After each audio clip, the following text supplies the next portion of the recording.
Nos noticiários de Hollywood, nos outdoors que dominam as autoestradas e nas telas de cinema ao redor do mundo, existe apenas um nome sinônimo de aço, asfalto e lealdade inabalável: Vin Diesel.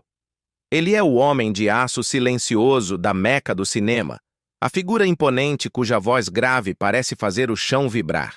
Ele é o patriarca Dominic Toretto, o homem que transformou a franquia Velozes e Furiosos em um fenômeno global sobre família e velocidade.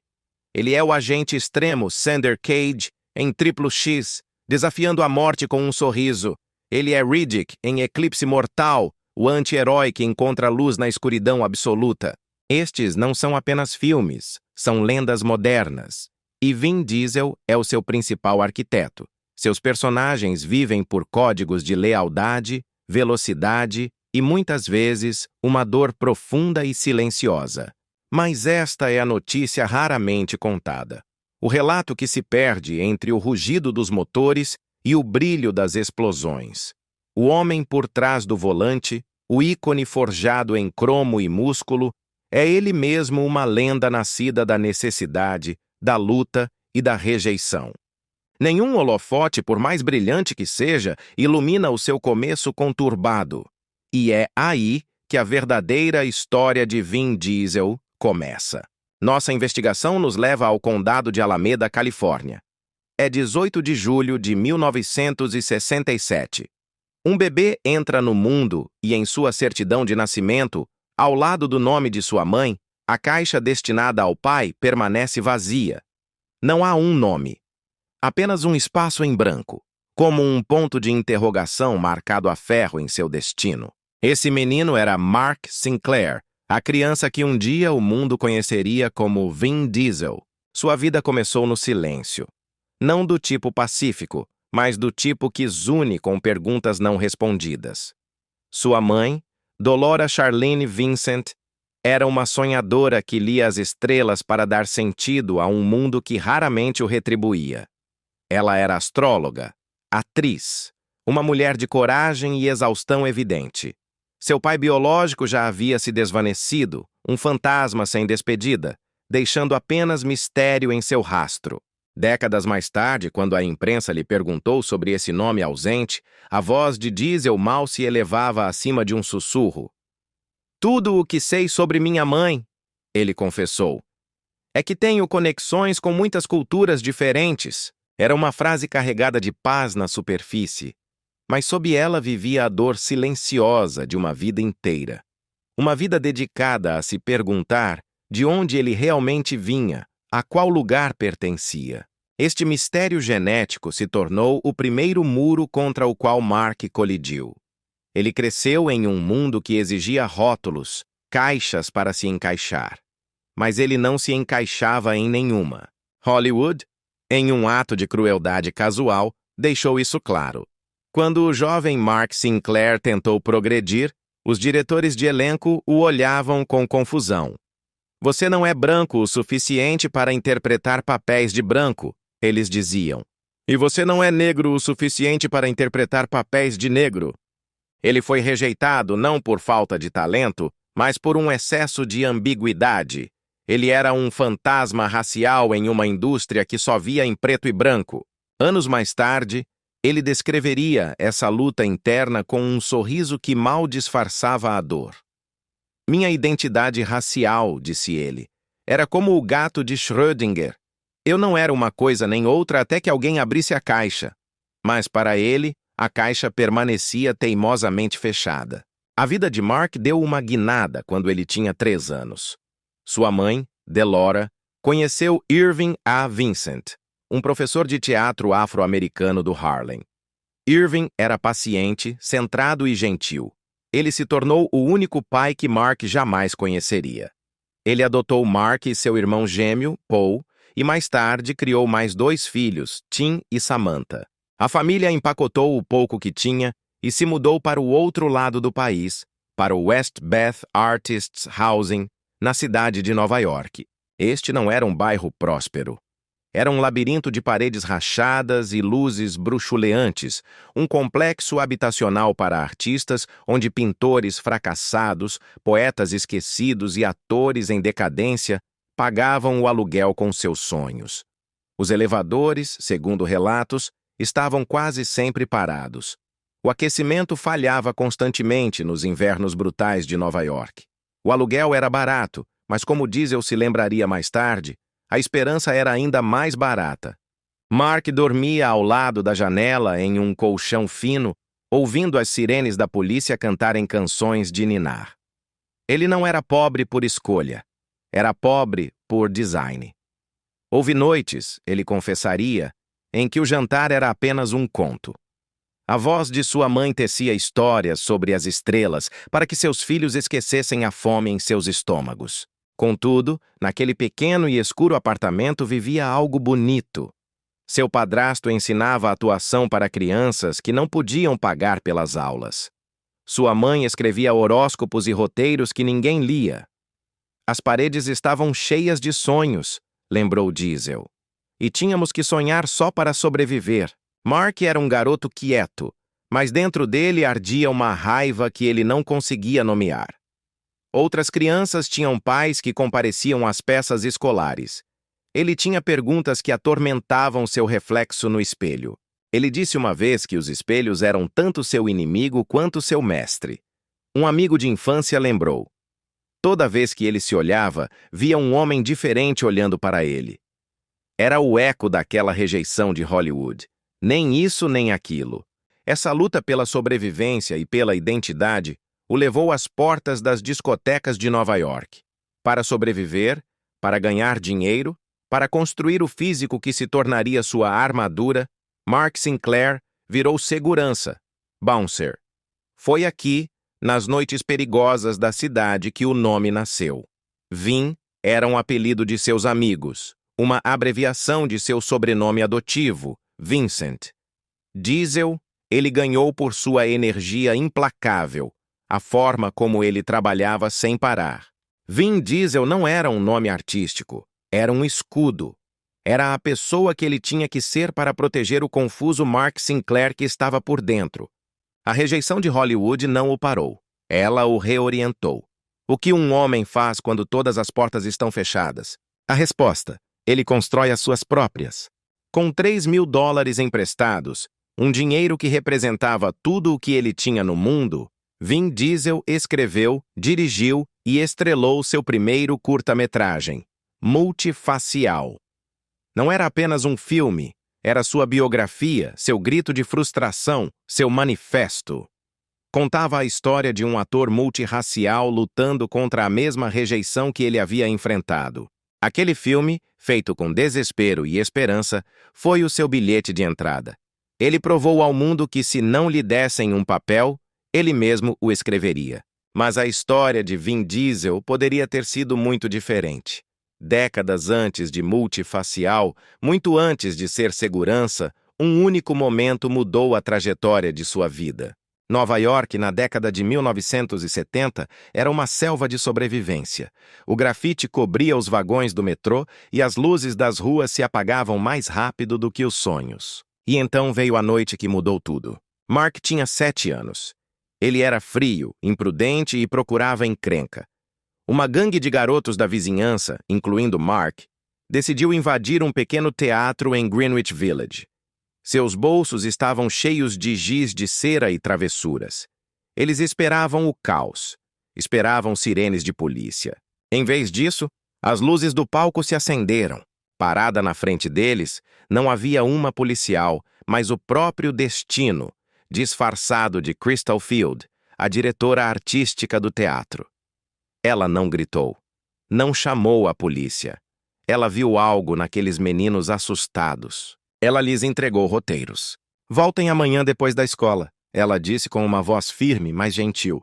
E ganhem esses $20 no palco em vez de quebrar coisas. Aquele momento, uma simples escolha entre a destruição e a criação, salvou a vida de Mark Sinclair. A partir daquela noite, ele nunca mais deixou o palco. A atuação se tornou o lar que ele nunca teve. Tornou-se uma linguagem para tudo o que ele não podia dizer. Deu-lhe controle quando o mundo só lhe havia dado caos. Deu-lhe um propósito onde antes havia apenas silêncio. Anos depois, olhando para trás, ele diria em voz baixa: se eu não tivesse entrado naquele teatro, eu poderia ter entrado em algo muito pior. A luz da fama finalmente chegou, mas nunca pôde apagar a escuridão interior. As tempestades da vida o perseguiram por décadas. Desde perder entes queridos em circunstâncias trágicas, uma dor que ele carrega publicamente como um testamento à lealdade, até suportar uma dor física implacável devido a décadas de acrobacias que destroem o corpo. Os noticiários celebravam o herói de ação, mas o homem muitas vezes sofria em silêncio. Agora, aos 58 anos, carregando inúmeras cicatrizes, tanto em seu corpo quanto em sua alma, Vin Diesel não é mais apenas uma estrela de ação. Ele é a prova viva de que aqueles primeiros anos, crus, frios e famintos, forjaram algo indestrutível. Ele é a prova de que mesmo o motor mais forte pode quebrar, levar pancadas, perder peças e, no entanto, continuar funcionando. Ele não funciona mais com gasolina.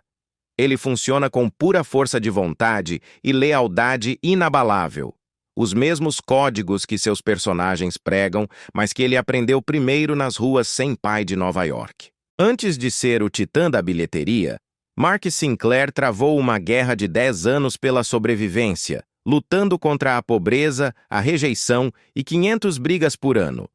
Esta é a história não contada de como a raiva silenciosa se tornou combustível para o estrelato. Esses anos de formação não apenas o salvaram. Eles construíram o garoto que um dia se tornaria Vin Diesel, um homem que aprendeu a transformar a dor em combustível, que construiu um conceito de família a partir do vazio e uma força inabalável a partir do silêncio. Porque antes que sua voz grave ressoasse em uma tela de cinema, ele já havia aprendido a lição mais importante de todas: como sobreviver. Mas aquele silêncio que o moldou na infância o seguiu até a idade adulta. Ele se tornou um fantasma que nunca parava de sussurrar em seu ouvido. Nova York estava mais barulhenta agora, mais cruel. A cidade brilhava intensamente para aqueles que podiam se dar ao luxo de sonhar, mas para Mark Sinclair, os sonhos eram um luxo que ele não podia pagar. Ao completar 18 anos, ele havia trocado as salas de aula da universidade pelas ruas, trocando os livros de literatura inglesa no Hunter College pela necessidade crua de sobrevivência. A fome falava mais alto do que qualquer professor. Eu não abandonei a escola, ele esclareceu em uma entrevista anos depois. Eu simplesmente não podia mais fingir que pertencia àquele lugar. Sua vida se tornou um ato de equilíbrio desesperado. Ele morava em pequenos quartos alugados, onde o aquecimento quebrava mais do que funcionava, onde as paredes cheiravam a chuva velha e cigarros. As noites eram as mais difíceis, do tipo em que você conta as moedas no bolso e se pergunta se serão suficientes para chegar amanhã. De dia, ele era um teleoperador vendendo lâmpadas por telefone, uma voz anônima prometendo luz a estranhos.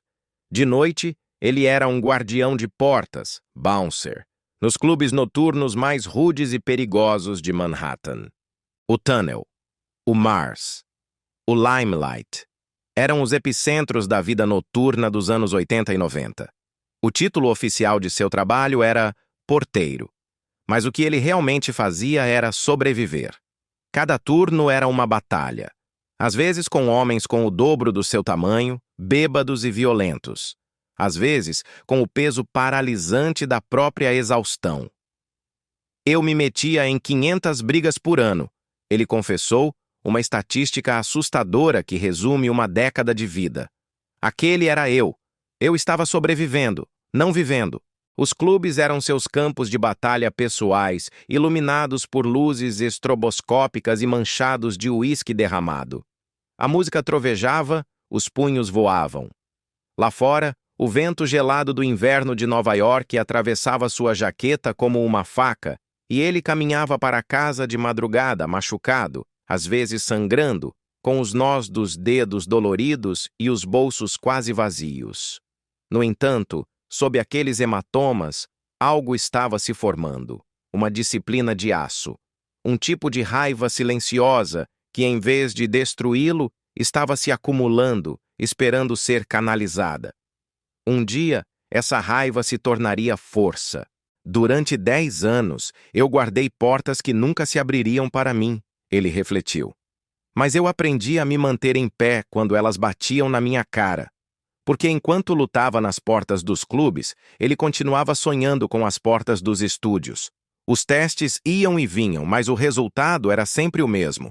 Os diretores de elenco olhavam para sua pele, seu nome, sua ambiguidade. Muito branco, diziam uns. Não é branco o suficiente, diziam outros. Muito negro, não é negro o suficiente. Eles não sabiam o que fazer com ele. Cada rejeição era sentida profundamente pessoal, como se o próprio Hollywood estivesse gritando: "Você não pertence a lugar nenhum." Ele se cansou. Cansado das brigas, cansado do frio, cansado de esperar por uma permissão para existir que ninguém lhe daria. Então ele fez o impensável. Decidiu dar a permissão a si mesmo.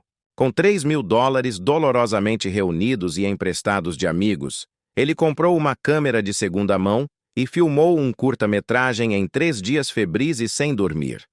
Ele o chamou de Multifacial. Não era apenas um filme, era sua confissão, seu grito de guerra. Era a história de um ator multirracial que não conseguia se encaixar na caixa de ninguém. Era a sua própria história. Ele a escreveu, dirigiu, atuou nela e compôs a música ele mesmo, porque não tinha mais ninguém. Quando terminou, ele estava na bancarrota novamente, seu futuro mais pequeno e incerto do que nunca. Mas aquele filme, cru, imperfeito e brutalmente honesto, carregava algo que nenhuma rejeição podia matar: a verdade. Quando Multifacial foi milagrosamente convidado para o prestigioso Festival de Cinema de Cannes, em 1995, ele chegou sem smoking, sem agente e sem expectativas. Ele não caminhou pelo tapete vermelho, ele caminhou pelo pavimento lá fora, um estranho olhando para dentro, vendo seu sonho piscar em uma tela francesa. Mas em algum lugar daquela multidão, o destino estava olhando. Steven Spielberg estava olhando. Uma porta que havia permanecido fechada por uma década finalmente se abriu com um estrondo. Aqueles anos de fome, de nós dos dedos quebrados e noites frias, haviam forjado algo mais forte do que a fama. Haviam forjado resiliência. O mundo viria a conhecê-lo como Vin Diesel, a força imparável da velocidade e da lealdade. Mas antes que os motores rugissem, antes que as luzes de Hollywood o encontrassem, ele já havia aprendido a maior verdade de todas.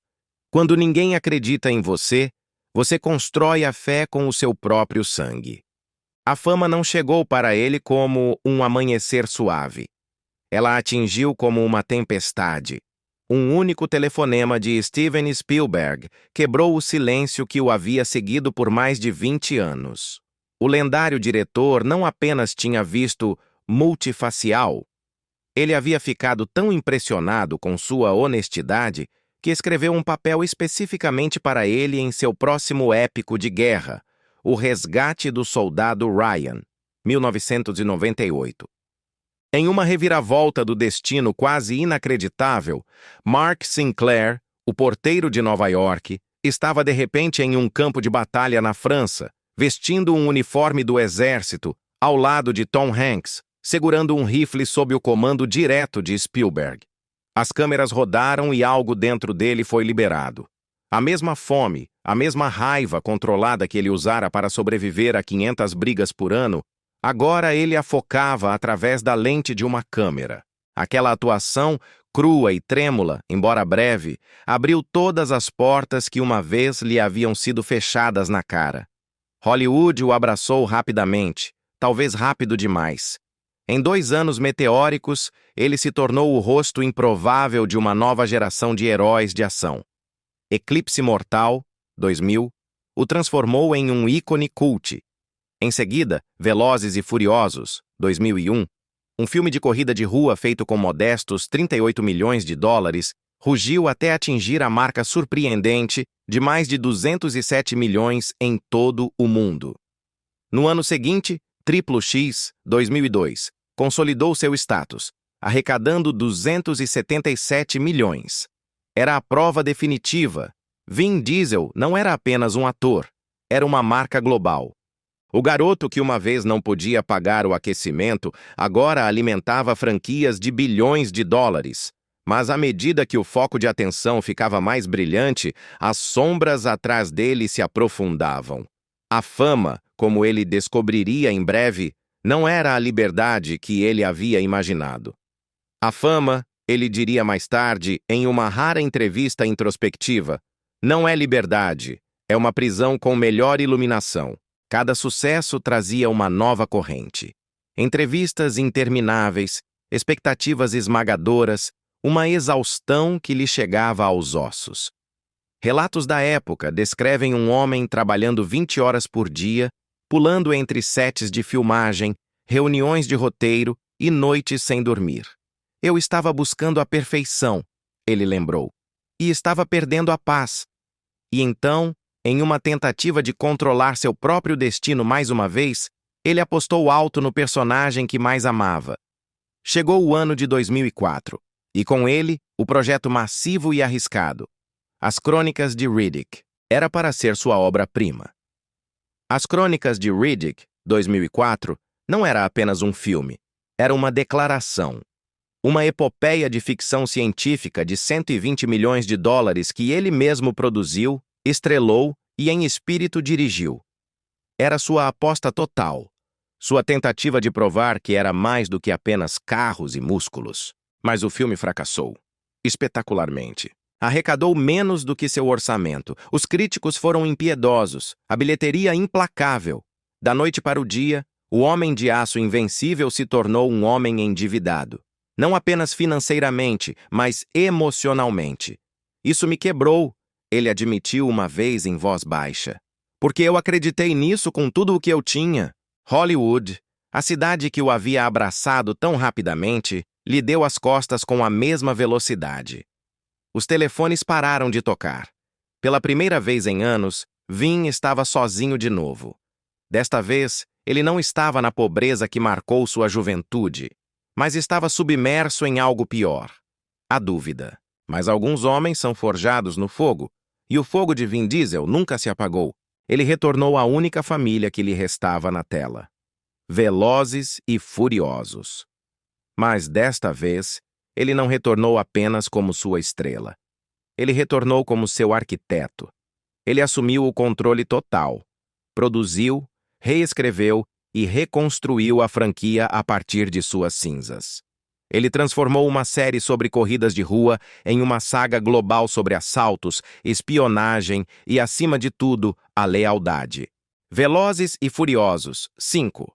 Fast Five 2011 se tornou um fenômeno, arrecadando mais de 626 milhões de dólares. Ele se esforçou mais. Acrobacias maiores, emoções mais pesadas, riscos mais altos. Dormir era raro. O comprometimento não era. Ele carregou a franquia, sua família cinematográfica e seu significado em seus ombros. E então, no auge deste novo império, a tragédia atingiu.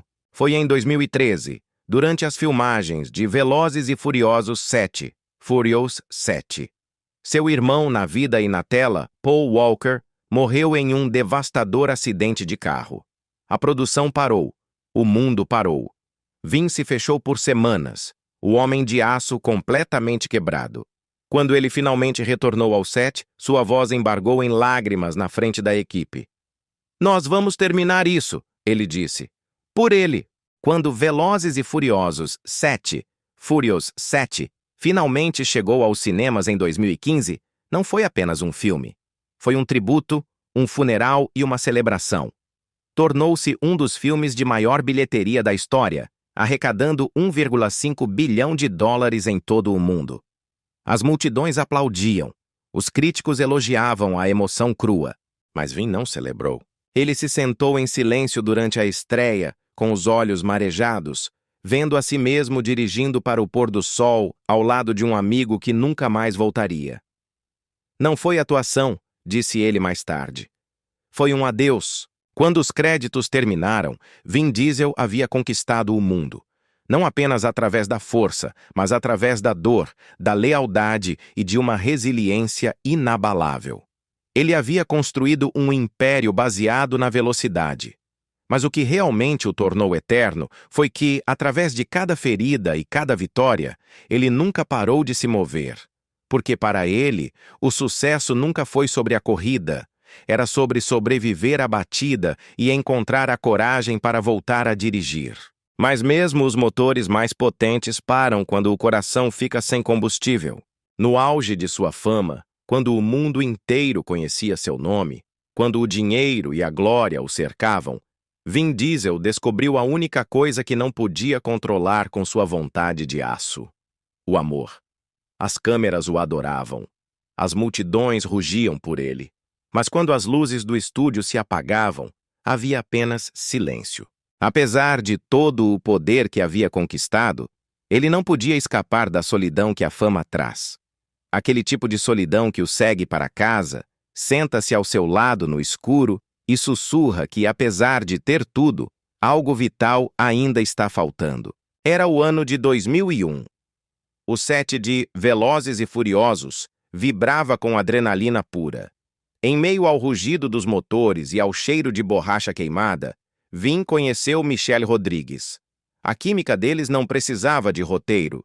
Estava escrita na forma como se moviam, na forma como se olhavam quando o diretor gritava: "Corta!". Ela era fogo, feroz e destemida. Ele era aço, silencioso, mas inquebrável. Juntos, eles criaram faíscas que nenhuma câmera poderia fingir. Quando o dia de filmagem terminava, eles ficavam para trás. Duas almas presas entre a ficção e algo muito real para ser ignorado. Era real, disse Vin mais tarde suavemente. Mas o amor não pode viver sob as luzes. No entanto, por um tempo, viveu. Entre estreias de filmes e turnês de imprensa, eles construíram algo parecido com a paz. Cafés da manhã compartilhados antes do amanhecer, risadas nos corredores dos hotéis, promessas sussurradas entre voos. Mas Hollywood não dorme, e a fama não espera. As agendas os separaram. As histórias dos tabloides venderam seus nomes, e o barulho do mundo exterior se tornou mais alto do que o amor que eles compartilhavam. Eles não brigaram. Eles simplesmente pararam. Quando as câmeras voltaram a rodar para o filme seguinte, a história de amor real deles já havia terminado. Silenciosamente, dolorosamente, como um carro que fica sem gasolina em uma estrada vazia. Anos depois, quando perguntado, ele sorriu levemente. Michelle foi parte do começo. Você nunca esquece as pessoas que estavam lá quando o mundo começou a te notar pela primeira vez. Então, em 2002, enquanto seu estrelato explodia, outra história começou. Longe de Los Angeles, nas ruas de paralelepípedos de Praga, onde ele estava filmando Triplo X. Lá, Vin conheceu Pavla Herbova, uma jovem modelo tcheca com olhos calmos e uma vida completamente alheia a Hollywood. Ela não se importava com estreias ou manchetes. Ela se importava com as manhãs, as simples manhãs humanas. Por 2 anos, ela lhe deu o que nenhuma fama poderia comprar: calma. Ele preparava o café da manhã para ela, fazia café forte e doce, e aprendeu a dizer "Dobré rano", bom dia, no idioma dela. Ela o chamava de gentil, não de famoso. E pela primeira vez, Vin começou a acreditar que poderia ter as duas coisas: amor e paz. Mas a paz é frágil quando sua vida pertence a todo mundo menos a você. Pavla queria uma vida longe das câmeras. Vin não podia deixar as telas. Ele a pediu em casamento uma vez. Um anel, uma promessa, a esperança de que ela pudesse ficar. Ela sorriu, beijou a mão dele e sussurrou: "Não. Você merece o mundo", ela disse a ele. "Mas eu não posso viver nele." Ele não implorou, não chorou. Simplesmente assentiu e disse: "Então eu vou deixar você ir." Mais tarde, Pavla contou que ele preparou o café da manhã dela todas as manhãs até o último dia em que ela partiu. Onde outros homens lhe teriam dado fama, ele lhe deu bondade. Quando ela saiu de sua casa em Beverly Hills, ela não levou apenas suas lembranças. Ela deixou para trás um silêncio que ele nunca mais preencheu totalmente. Os amigos dizem que, por anos, Vin Diesel guardou a carta de Pavla escondida dentro de um livro. Uma nota simples que dizia: "Obrigada por me mostrar o amor em um mundo que se move rápido demais." Relatos sugerem que ele a lia novamente, sozinho, na quietude da madrugada, antes que outro dia de filmagem em um set caótico começasse. A fama pode te dar tudo: dinheiro, carros, poder. Pode até mesmo te dar a imortalidade na tela. Mas não pode te dar uma mão para segurar quando as câmeras param de gravar. Para Vin Diesel, o amor nunca foi sobre o tapete vermelho ou o centro das atenções. Foi sobre duas pessoas tentando encontrar o para sempre em um mundo construído sobre coisas temporárias. E embora ambas as histórias de amor, com Michelle e com Pavla, tenham terminado, elas lhe deixaram algo que ele nunca perdeu: a tranquila compreensão de que a força não está apenas em se agarrar. Às vezes, a verdadeira força é saber quando deixar ir. Dizem que a família é para sempre. Mas para Vin Diesel, ela também foi a sua redenção. Após anos de uma fama que parecia correr a toda velocidade para o nada, depois de dois amores que escaparam silenciosamente de suas mãos, ele finalmente conheceu alguém que não queria o mundo dele. Apenas queria paz. Era o ano de 2007, apenas 3 anos após seu último rompimento em Praga. Ele tinha 40 anos. Estava no auge absoluto de sua fama mundial, mas estava exausto pelas filmagens intermináveis e pelo aplauso solitário que vinha depois. Ela tinha 23 anos. Chamava-se Paloma Jiménez, uma modelo mexicana cuja graça tranquila e olhar sereno contrastavam fortemente com tudo o que Hollywood representava. Eles não se conheceram em um set de filmagem estrelado, mas em algum lugar indefinido entre o caos e a quietude. E pela primeira vez em sua vida, o homem que construiu um império sobre a velocidade parou de correr. Ela não viu Vin Diesel, o ícone de ação. Ele disse uma vez. Ela viu Mark. No início, o amor deles foi de uma simplicidade radical. Cafés da manhã tranquilos em vez de estreias deslumbrantes. Passeios na rua em vez de festas exclusivas. Paloma falava pouco, sorria frequentemente e não perseguia as câmeras. Ela lhe deu algo que nem o dinheiro nem a fama podiam comprar. Ela o ancorou à terra. Enquanto filmava Operação Babá, The Pacifier, uma comédia familiar, ele confessou mais tarde: "Percebi que queria um filho. Levei anos para encontrar a pessoa certa e me tornar o homem que eu precisava ser." Com Paloma, ele finalmente encontrou as duas coisas. Um ano depois, em abril de 2008, nasceu sua primeira filha, Rania Riley. Vin estava filmando Velozes e Furiosos 4 na época.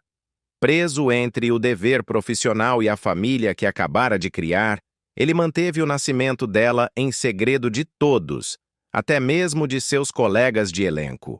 Até que um dia, Paul Walker entrou em seu trailer e o confrontou. "Algo está te preocupando," ele disse. Vin lhe contou a verdade. Paul sorriu e lhe deu o conselho que mudaria sua vida. "Você tem que entrar naquela sala de hospital. Você tem que cortar o cordão umbilical. Será o melhor dia da sua vida." Ele o fez. "Eu estava tremendo," lembrou Vin. "Mas eu fiz, e ele estava certo. Mudou tudo." Por um tempo, a vida deles parecia um final de filme de Hollywood. Um lar em Beverly Hills, risadas na cozinha, manhãs cheias de café e vozes de crianças. Eles deram as boas-vindas ao segundo filho, um menino chamado Vincent Sinclair, em 2010, e a sua terceira filha, Pauline, em 2015. O nome de Pauline foi um tributo eterno. Ela foi nomeada em homenagem ao amigo que nunca voltou para casa.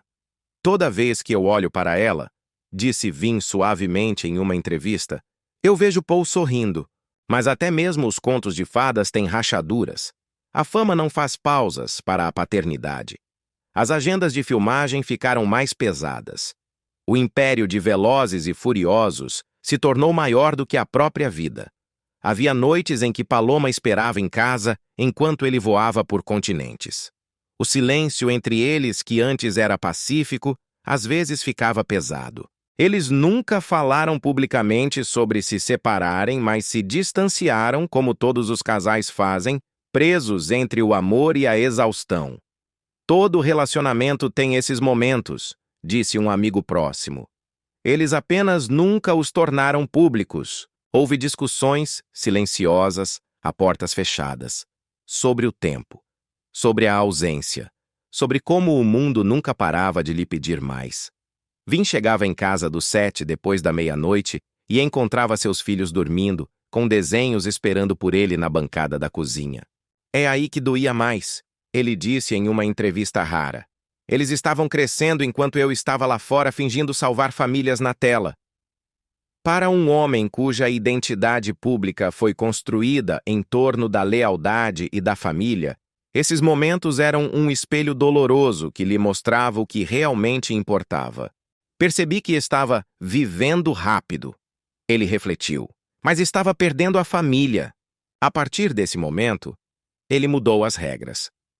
Proibido filmar nos aniversários dos filhos. Não mais noites no set se pudesse evitar. Algumas coisas são maiores que os filmes, ele declarou. A família não é parte da franquia. É a razão pela qual eu ainda acredito nela. Hoje, após quase 2 décadas juntos, Vin e Paloma nunca se casaram no papel. Mas o vínculo deles resistiu a mais do que a maioria dos votos de Hollywood. Ela ainda evita o centro das atenções, criando seus 3 filhos em silêncio, longe das câmeras. Ele ainda a chama de sua Rainha Maia, um título privado, mais sussurrado do que dito. O amor deles não é perfeito, é humano.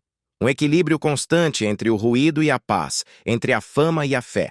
Quando me tornei pai, disse ele, eu parei de correr. Percebi que a paz não é algo que você encontra no aplauso. Está nas mãozinhas que te seguram quando o mundo fica barulhento demais. E nessa verdade, Vin Diesel, o homem que passou a vida inteira correndo através do caos, finalmente encontrou a sua linha de chegada. Não na velocidade, mas na quietude. Não na vitória, mas no lar.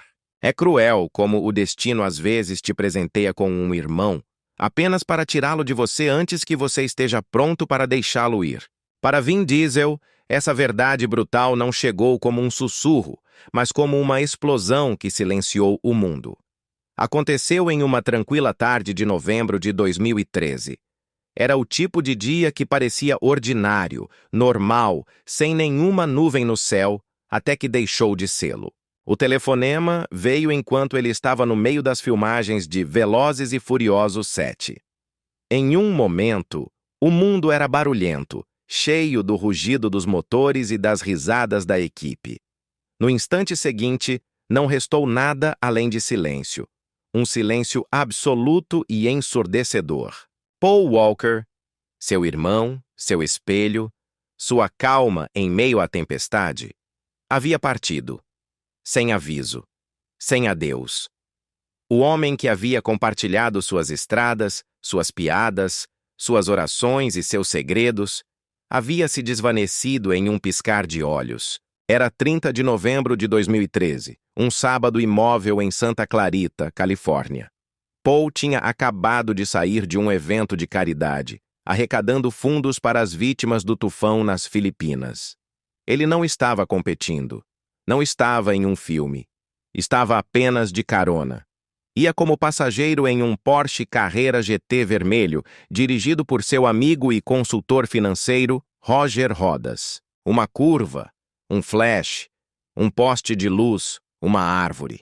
E em questão de segundos, o mundo perdeu os dois. Eles estavam ajudando os outros quando o destino decidiu que eles já haviam ajudado o suficiente. Os relatos iniciais eram confusos, mas logo confirmaram o que os corações se recusavam a acreditar. Paul Walker, o homem que trazia calor e luz solar para cada set que pisava, o homem com os olhos azuis mais honestos de Hollywood, nunca mais voltaria para casa. Ele deixou este mundo da mesma maneira que havia vivido nele, rápido, sem medo e fazendo algo bom pelos outros. A notícia se espalhou antes que o sol pudesse se pôr. Uma única manchete, uma única foto do carro em chamas. E então, o mundo parou de respirar. Os fãs ficaram congelados nas calçadas, olhando para as telas de seus telefones com palavras que não queriam ler. Em questão de horas, os portões dos estúdios Universal ficaram cheios de velas, flores e carros de brinquedo em miniatura. Centenas de pequenas chamas tremendo contra a escuridão crescente. O ar cheirava a cera derretida e a chuva que ameaçava cair. Os repórteres falavam em sussurros, como se uma palavra muito alta pudesse quebrar o que restava do dia. Na casa de Paul, sua família permaneceu atrás de portas fechadas, muito atordoada para chorar, muito silenciosa para falar. E em algum lugar por ali, Vin Diesel dirigia. Dirigia sem rumo pelas ruas vazias de Los Angeles, com os faróis baixos e o rádio desligado, sussurrando para ninguém. Não pode ser real. Mas era, e quebrou algo profundo dentro dele. Eles haviam se conhecido mais de uma década antes, no set do primeiro Velozes e Furiosos. Eram dois homens de mundos opostos que, de alguma forma, encontraram uma família um no outro. Vin era a intensidade, o músculo, o trovão. Paul era a calma do mar, a luz do sol, a graça. Entre as tomadas, eles se sentavam no capô de um Charger, falando sobre a vida, sobre seus filhos, sobre as coisas simples que a fama nunca poderia comprar. Paul era o melhor homem, admitiu Vin uma vez em voz baixa.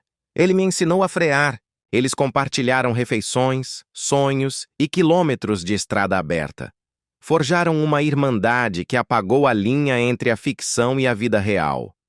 Quando as câmeras paravam de rodar, eles continuavam sendo família. Era um tipo de lealdade rara e sagrada, em um negócio construído sobre a fantasia e as aparências. Depois veio o funeral. Não foi o espetáculo que o mundo esperava. Foi silencioso, privado, envolto no vento frio e em orações.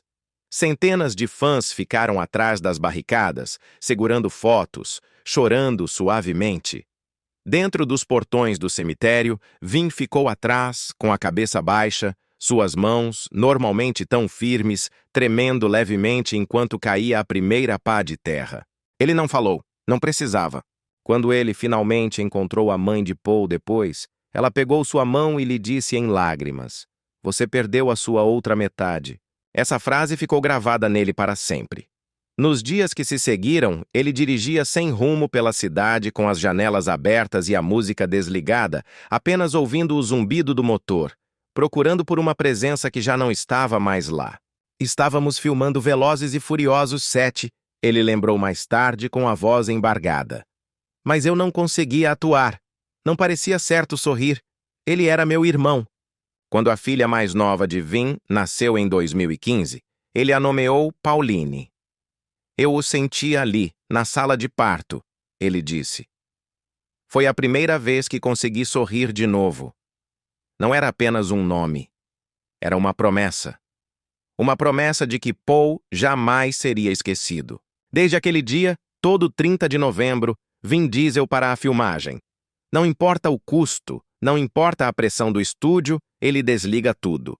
A equipe sabe que esse dia pertence a Paul.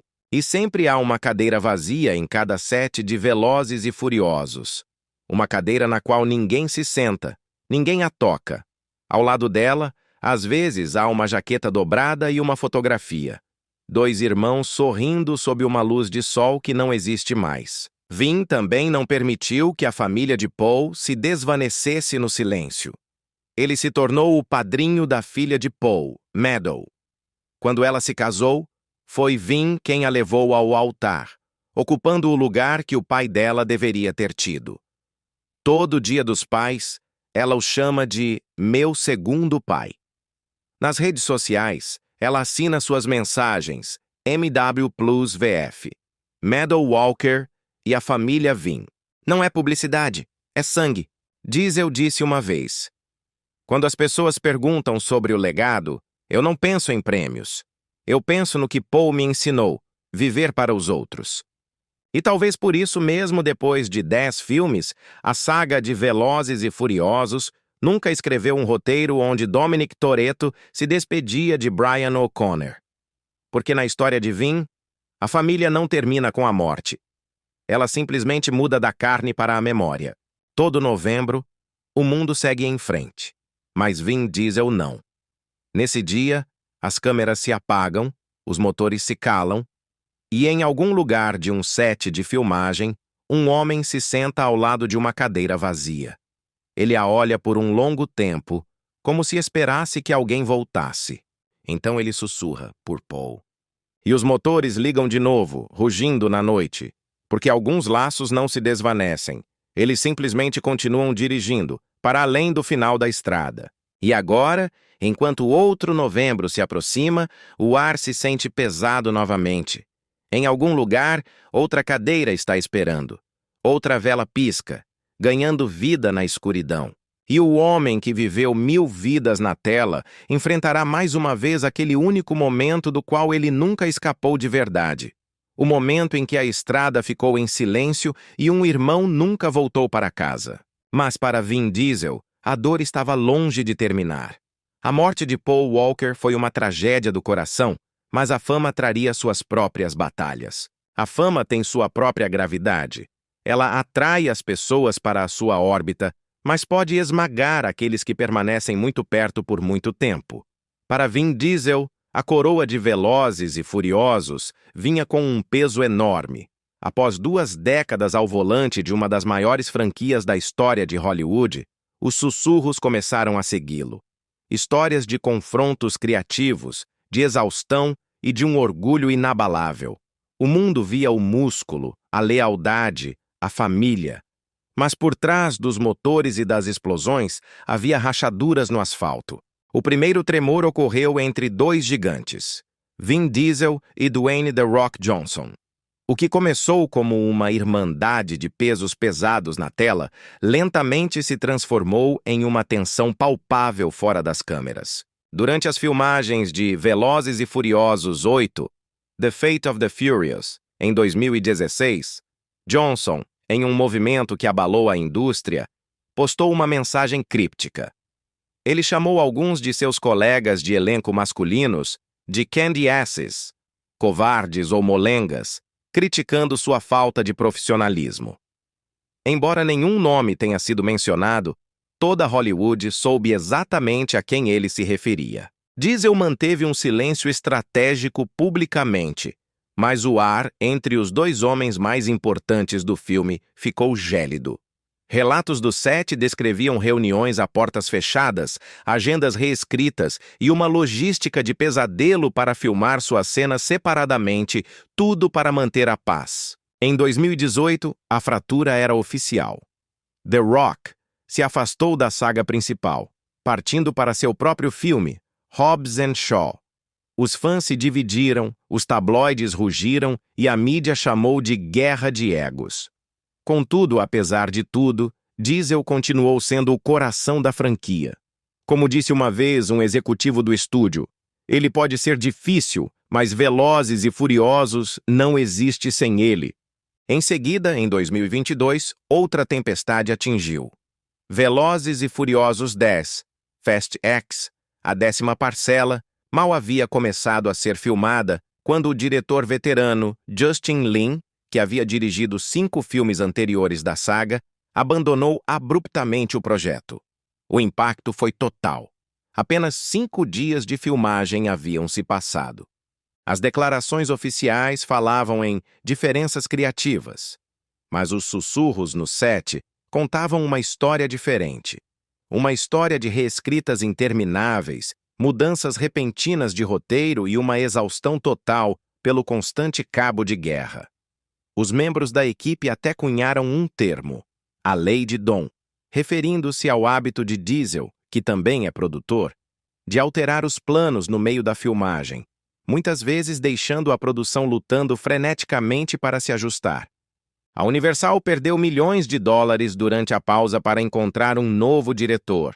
Os críticos começaram a fazer a pergunta que nenhum fã queria enfrentar. A maior força da franquia havia se tornado seu maior fardo. Diesel nunca respondeu às fofocas. Ele simplesmente se apresentou no dia seguinte sob o comando do novo diretor, olhou para a câmera e disse a única palavra que importava: família. Para seus seguidores, essa palavra ainda significava tudo. Mas 2023 trouxe um tipo diferente de tempestade. Uma que não podia ser resolvida com lealdade ou cavalos de potência.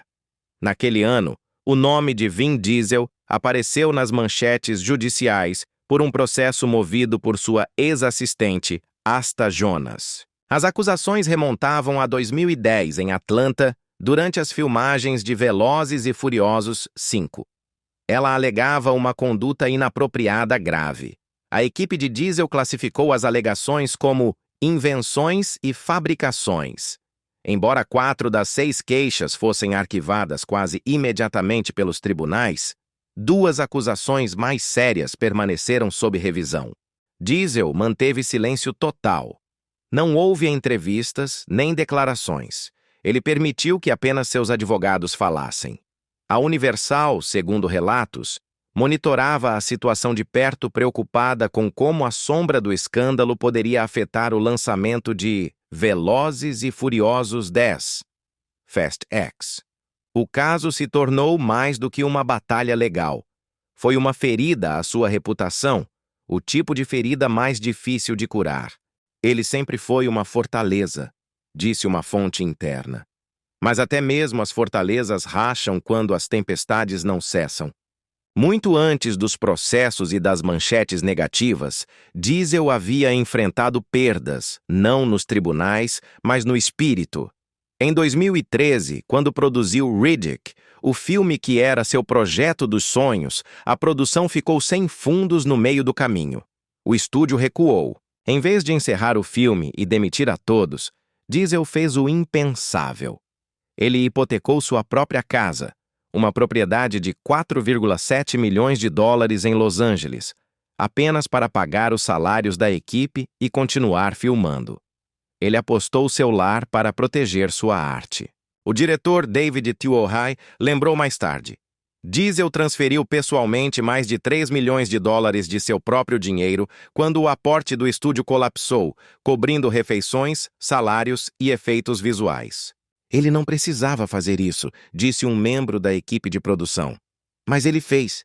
Ele é assim. Quando Riddick teve um desempenho abaixo do esperado na bilheteria, as perdas foram reais e pessoais. Diesel as assumiu em silêncio, sem culpar ninguém, sem declarar falência. Ele apenas disse em uma entrevista: "Às vezes você paga o preço por acreditar demais." Estes anos o testaram de maneiras que nenhum roteiro poderia ter escrito. Os fãs viam a força na tela, mas poucos viam a solidão. As longas noites reescrevendo roteiros, a preocupação insone pelas pessoas que dependiam dele, a pressão de ser perfeito para milhões que o viam como um herói. A fama o havia transformado em um mito. Mas dentro do mito ainda havia um homem com cicatrizes, teimoso e profundamente humano. Através do escândalo, da crítica e da tensão financeira, ele manteve o único credo que havia construído seu império: a lealdade. Talvez por isso, mesmo enquanto o mundo o questionava, ele continuava defendendo a mesma palavra com a qual tudo começou: família. Porque para Vin Diesel, o poder nunca foi gratuito. Ele veio com um preço de silêncio, sacrifício e o peso de cada pessoa que um dia acreditou nele. E quando as câmeras voltam a rodar, quando os motores troam e o mundo aclama o seu nome, ele sorri. Mas esse sorriso é diferente agora. Não é o sorriso de um homem intocável. É o sorriso de um homem que sobreviveu, não apesar das tempestades, mas através delas. As tempestades podem ter passado, mas o corpo dele ainda carrega suas cicatrizes. Para Vin Diesel, cada rugido de um motor vinha com um custo oculto. Um pedágio silencioso cobrado pelo tempo, a dor e a gravidade. Os músculos que antes definiam a força se tornaram arquivos silenciosos de sacrifício.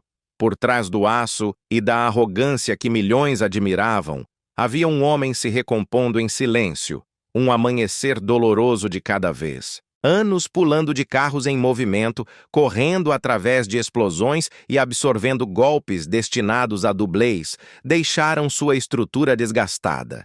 Cada articulação sussurrava lembretes de batalhas passadas. Seus ombros, que uma vez foram de granito sólido, agora faziam clique quando ele tentava alcançar uma xícara de café. Seus joelhos, os mesmos que haviam levado Dominic Toretto através de desertos e asfalto em chamas, tremiam ao subir um único lance de escadas. "Você não constrói músculo sem quebrar algo", disse ele uma vez com um sorriso torto. Ele não estava se gabando. Estava confessando. Em seu auge, ele treinava como um soldado travando uma guerra invisível. O som metálico do ferro era seu despertador. A ardência das bolsas de gelo frio, sua canção de ninar. A academia cheirava a metal, suor e mentol. Era uma igreja estranha onde ele adorava a disciplina. Durante a era de Velozes e Furiosos 5, relatos dizem que ele podia levantar 350 libras, quase 160 quilos, no supino, mas não conseguia dormir a noite toda. Sua coluna gritava mais alto do que os motores que ele dirigia. Entre 2009 e 2015, os registros médicos se tornaram um mapa de seu comprometimento. Ele rasgou os tendões dos ombros, torceu ambos os pulsos e fraturou a cartilagem dos joelhos. Mas ele se recusava a usar dublês. "Não parece honesto", ele dizia. A equipe contava que havia noites em que ele não conseguia levantar o braço para apagar a luz de seu trailer, mas antes do amanhecer, ele ainda mancava até o set, enfaixava os pulsos com fita adesiva e sorria para a câmera. As luzes se acendiam. O diretor gritava, "Ação!" E a dor não tinha lugar no enquadramento. Em seu ponto mais pesado, ele era uma torre de músculo, 270 libras, 122 kg, de fúria controlada, construído para suportar as intermináveis demandas de Hollywood. Mas o custo foi impiedoso. A mesma armadura que o protegia começou a se voltar contra ele. As articulações que uma vez obedeceram a cada ordem agora se rebelavam, rangendo a cada movimento. Os médicos o avisaram. Disseram que se ele continuasse naquele ritmo, poderia perder a mobilidade em menos de 10 anos. "Você não pode interpretar um herói se não consegue andar", ele brincava. Mas por trás daquele sorriso havia um medo silencioso. Depois de Riddick, o filme pelo qual ele hipotecou a própria casa para terminá-lo, a dor se aprofundou. Toda manhã ele acordava não se perguntando se doía, mas onde doía. E ainda assim, ele continuava aparecendo. "Você combate a dor se movendo", ele disse uma vez a um amigo, "porque se você parar, ela vence." Em 2022, algo mudou. O homem que uma vez treinou para a guerra começou a treinar para o perdão. O perdão de seu corpo, do tempo, de si mesmo. Os pesos de ferro deram lugar aos tapetes de yoga. O ruído deu lugar à respiração, ao silêncio. Ele não perseguia mais o espelho, perseguia o equilíbrio. Sua dieta se tornou pura. Peixe magro, vegetais, água, meditação. Ele largou a carne vermelha, o álcool e o ego. "Minha força não está mais em meus braços", ele disse em voz baixa. "Está na minha paciência." Agora suas manhãs são lentas. Seus movimentos são deliberados. Seu silêncio é mais pesado do que qualquer halter que ele tenha levantado. À noite, ele caminha sozinho. Sem seguranças, sem trilha sonora, apenas o zumbido de Los Angeles e o ritmo de sua própria respiração. Ele sabe que o mundo ainda o vê como indestrutível. Dominic Toretto, Riddick, Xander Cage, homens que nunca caem, mas a verdade é mais suave. As cicatrizes em seus joelhos, a tensão em sua coluna, a fadiga em seus olhos, contam uma história mais verdadeira. Uma história não de invencibilidade, mas de resistência. "Cada cicatriz tem sua história", ele disse. "As minhas me lembram que a dor não é o inimigo. A rendição é." E talvez por isso ele continue seguindo em frente. Não para desafiar a idade, mas para honrar o que lhe custou sobreviver a ela. Porque a força não é medida em músculo ou metal, mas nas manhãs em que você se levanta apesar da dor e nas noites em que perdoa seu corpo por ir mais devagar. Seu corpo, depois de todos esses anos, é mais do que uma máquina. É um monumento, um mapa da dor e da perseverança. Um testemunho para cada alma que continua lutando em sua própria guerra silenciosa. E a elas, ele parece sussurrar com cada respiração tranquila. Não pare! Você pode curar! Você ainda pode se levantar! Agora, aos 58 anos, Vin Diesel se ergue como a prova viva de que nenhuma tempestade dura para sempre. Apenas o homem que se recusa a cair dura. Das paredes rachadas da habitação para artistas de West Bath às colinas brilhantes de Beverly Hills, sua história completou o círculo. O que começou com a fome se tornou abundância, não apenas em riqueza, mas em significado. Houve um tempo em que ele hipotecou a casa só para terminar um filme. Hoje, ele possui casas com vistas para cidades inteiras. Seu patrimônio líquido estimado supera os 225 milhões de dólares.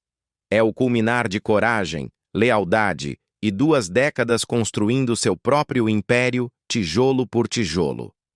One Race Films, Racetrack Records, Tygon Studios. 3 companhias que transformaram sua visão em propriedade. Cada dólar que ele tem agora é uma tranquila rebelião contra o mundo, que uma vez lhe disse que ele não pertencia a lugar nenhum. Sua residência principal, uma mansão de 5,2 milhões de dólares em Beverly Hills, não parece uma extravagância. Parece um templo ao equilíbrio. As paredes são de pedra branca. A luz do sol da Califórnia cai em cascata através de corredores de vidro. Há 5 quartos projetados não para exibição, mas para a paz. Esta é a casa principal de Vin Diesel, uma mansão de 5,2 milhões de dólares em Beverly Hills. Mas é um erro chamá-la de luxo. É um monumento. Há uma academia privada, onde a luz da manhã se filtra pelas clarabóias, tocando igualmente as bordas do ferro frio e os tapetes de ioga. Há uma sala de cinema em casa, com assentos de veludo que projeta tanto as estreias de Velozes e Furiosos quanto os filmes da Disney com seus filhos. Lá fora, o quintal se funde com uma piscina infinita, uma quadra de tênis e um pequeno jardim onde, às vezes, ele se senta sozinho, descalço, escrevendo notas em um diário de couro. Esta casa, ele disse uma vez, não é uma prova de sucesso. É a prova de que eu sobrevivi. Mas esse não é o seu único santuário. Nas colinas de Hollywood, ele ainda possui uma casa em estilo moderno de meados do século, comprada por 562 mil dólares no ano 2000, muito antes de o império se solidificar. É um lugar de nostalgia, onde as paredes lembram seus primeiros roteiros desesperados. A casa possui uma cozinha aberta com azulejos rústicos mexicanos, um bar que brilha com luz âmbar ao pôr do sol e janelas francesas que se abrem para um pequeno pátio de meditação. Ele a chama de a casa que acreditou em mim quando mais ninguém acreditava. E então há a sua garagem. Isso não é uma coleção, é uma catedral do movimento. A primeira coisa que se vê é um Dodge Charger Daytona, de 1969. O mesmo modelo exato que seu personagem Dominic Toretto dirigia. Reconstruído, preservado e adorado como uma relíquia. Ao lado dele, repousa um Dodge Charger RT de 1970, feito sob medida com um motor V8 de 9 litros que produz 1.650 cavalos de potência. Um monstro que custou mais de 700 mil dólares e soa como um trovão preso em uma gaiola de aço. Há também o seu Lykan Hypersport de 2014, um dos únicos 7 fabricados no mundo, avaliado em quase 4 milhões de dólares. Seus faróis estão, literalmente, incrustados de diamantes. Mas então, perto dessas feras de poder e preço, senta-se algo diferente. Um Toyota Supra de 1994, pintado de laranja, idêntico ao de Paul Walker no primeiro filme. Ele não está lá para exibição, está lá para lembrar. Cada carro é um capítulo. Um símbolo do que ele dirigiu, do que ele superou e do que ele deixou para trás. No entanto, Apesar de todo esse sucesso, a verdadeira fortuna de Vin Diesel não está estacionada em garagens, nem é contada em milhões. Encontra-se nas risadas que ecoam nos corredores de sua casa. Ele compartilha sua vida com Paloma Giménez, sua companheira desde 2007, e seus 3 filhos, Rania Riley, nascida em 2008, Vincent, nascido em 2010, e Pauline, nascida em 2015. Pauline, nomeada em homenagem ao seu falecido irmão de coração, Paul Walker. Eu esperei, ele disse uma vez, até estar pronto para ser o pai que eu nunca tive. Cada aniversário, cada apresentação escolar, ele está lá. Porque em cada contrato cinematográfico que ele assina, inclui uma cláusula sagrada, escrita em pedra. É proibido filmar nos aniversários dos seus filhos. Ele não publica as fotos deles, não vende as histórias deles.